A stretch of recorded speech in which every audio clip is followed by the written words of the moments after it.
Здравейте, аз съм Хотмен и днес ще ви покажа как да прецакате някой ваш приятел. Значи, примерно, нали, влиза си в някаква пещера, диамант, я го щупя и да.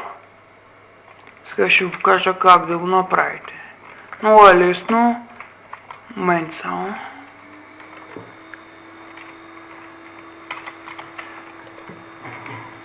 Значи,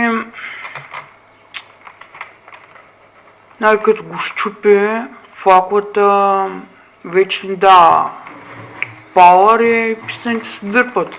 Ето, няма ви показвам, само ще го проследим. Нали? Така, нали, вие може и по друг начин да се го направите, нали. И тук по същия начин.